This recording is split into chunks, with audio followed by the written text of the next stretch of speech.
Assalamualaikum warahmatullahi wabarakatuh. Baiklah adik-adik sekalian, kembali lagi bersama saya di mata kuliah atau dalam pembahasan materi tentang fisika sekolah. Semoga adik-adik tidak bosan bertemu dengan saya atau mendengarkan penjelasan saya. Dan terima kasih sudah meluangkan waktu untuk sama-sama kita belajar. Nah, untuk pertemuan ketiga ini pada fisika sekolah, kedepannya saya akan membahas tentang silabus dan RPP. Sebelumnya, kita sudah menjelaskan tentang standar nasional pendidikan yang menjadi capaian pendidikan yang berada pada sasaran tujuan pendidikan nasional. Dan sekarang kita akan lanjut kepada silabus dan RPP. Apa sih sebenarnya yang disebut dengan silabus dan RPP itu? Untuk silabus itu secara umum merupakan proses dan manajemen untuk mencapai satu atau lebih kompetensi dasar telah dijabarkan dalam isi pembelajaran. Silabus ini beruang lingkup pada satu semester. Jadi silabus ini merupakan peraturan kementerian yang diatur dalam pendidikan nasional. Jadi silabus ini sudah menjadi tetapan kementerian. Peserta didik tinggal mendownload pada situs Kementerian Pendidikan dan Nasional. Di sana ada kompetensi dasar yang menjadi capaian pembelajaran kita ke depannya, telah diatur dan tinggal dikembangkan menjadi sebuah rencana pelaksanaan pembelajaran berupa RPP. Jadi RPP ini merujuk pada silabus. Silabus hanya dikatakan gambaran umum tentang pembelajaran yang akan kita lakukan dan beruang lingkup pada satu semester. Jadi masih dalam secara umum. Bisa dikatakan masih berisi kompetensi dasar dan beberapa syarat-syarat yang dianggap penting sebagai standar dasar. Nah, standar dasar itulah yang akan kita kembangkan menjadi sebuah rencana pelaksanaan pembelajaran, atau RPP. RPP itu sendiri merupakan langkah-langkah pembelajaran dalam pencapaian kompetensi dasar berdasarkan silabus. Apa yang disusun di dalam silabus itulah yang akan kita kembangkan dalam suatu RPP. RPP ini dijabarkan per kompetensi dasar per pertemuan. Jadi anggaplah dalam satu kompetensi dasar kita memiliki 3 pertemuan, maka setiap pertemuan itu akan kita jabarkan apa yang akan kita lakukan. Keseluruhan dari silabus RPP ini diatur dalam peraturan kementerian. Jadi ingat ya, kita selalu memiliki dasar yuridis dalam suatu lembaga pemerintah.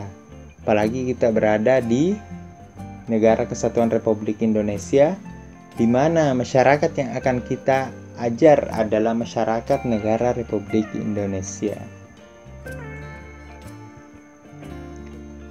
Untuk silabus dan RPP ini, saya akan menjabarkan tentang silabus fisika SMA.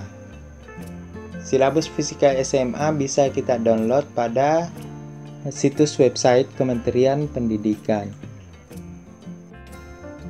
Silabus ini merujuk pada kurikulum ke-13. Jadi penyusunan RPP-nya ke depannya harus merujuk pada tetapan kurikulum ke-13, di mana silabus itu dibagi per semester di setiap kelas, yaitu silabus fisika kelas 10, silabus fisika kelas 11, dan silabus fisika kelas 12. Silabus itu sendiri memiliki beberapa contoh di mata pelajaran fisika seperti ini. Jadi tampilan silabus ini kurang lebih seperti ini. Ini adalah beberapa contoh dasar dari silabus. Yang menjadi tetapan itu adalah kompetensi dasar. Kompetensi dasar itu misalnya menjelaskan hakikat ilmu fisika dan perannya dalam kehidupan, metode ilmiah dan keselamatan kerja di laboratorium. Nah, kompetensi dasar ini masih sangat umum. Ilmu fisika itu masih sangat luas. Ilmu fisika di bidang apa, seperti apa tingkatannya, itu diatur di dalam RPP. Nah, ada batasan materi yang akan kita pelajari di dalam satu kompetensi dasar, itu juga diatur dalam suatu silabus. Yang ketiga, ada kegiatan pembelajaran yang harus melibatkan peserta didik. Jadi, salah satu tujuan pendidikan nasional ini adalah peserta didik itu lebih aktif dalam belajar. Jadi bisa dikatakan pembelajaran itu berpusat kepada peserta didik, tidak berpusat kepada guru. Jangan kita memahami bahwa kurikulum K13 itu yang sudah saya jabarkan sebelumnya bahwa hanya berpusat pada peserta didik. Artinya guru hanya menjadi pengawas. Tidak. Guru di sini menjadi perantara atau fasilitator. Jadi guru menjadi ibarat sebuah media atau perantara mentransfer ilmu itu yang bisa membuat peserta didik lebih aktif. Nah, itulah yang akan kita bahas nanti di pertemuan kali ini. Ini beberapa contoh tentang silabus fisika pada kelas 10. Contoh silabus ini bisa di-download pada link saya juga di blog saya, nanti saya lampirkan di bawah. Ini contoh silabus yang akan kita kembangkan menjadi sebuah RPP.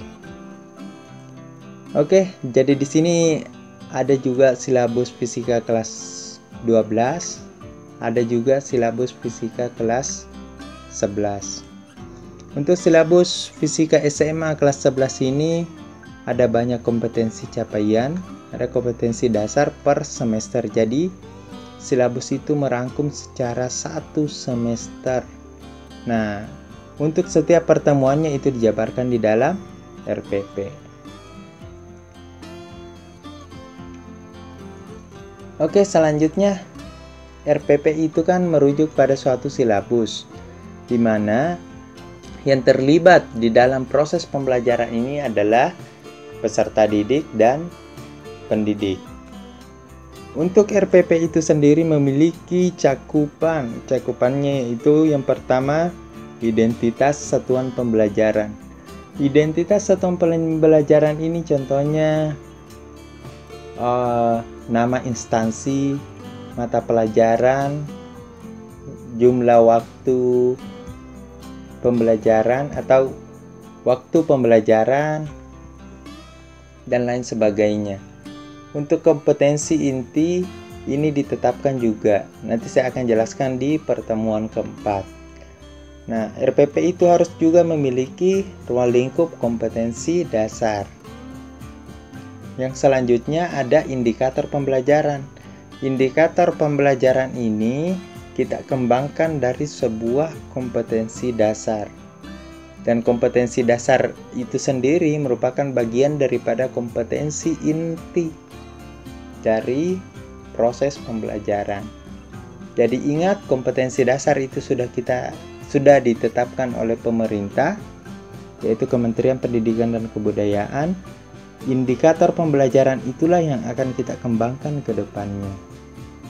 Selanjutnya ada tujuan pembelajaran, terus ada materi pembelajaran, dan juga ada model pembelajaran. Jadi model pembelajaran yang kita gunakan itu ada juga beberapa pendekatan yang ditetapkan dalam kurikulum 2013. Melibatkan media pembelajaran, terus ada langkah pembelajaran, dan terakhir ada evaluasi atau asesmen. Jadi keseluruhan proses ini harus melibatkan peserta didik dan pendidik itu sendiri. Nah, aktivitas peserta didik dan pendidik itu akan diatur ke depannya di dalam sebuah RPP. Baiklah adik-adik sekalian, untuk silabus dan RPP ini saya pikir sekian saja. Nanti saya akan membuat sebuah channel bagaimana membuat RPP dan menyusun RPP maksud saya sebagai suatu rencana proses pelaksanaan pembelajaran. Mungkin sekian dari saya. Lebih dan kurangnya mohon dimaafkan. Wassalamualaikum warahmatullahi wabarakatuh.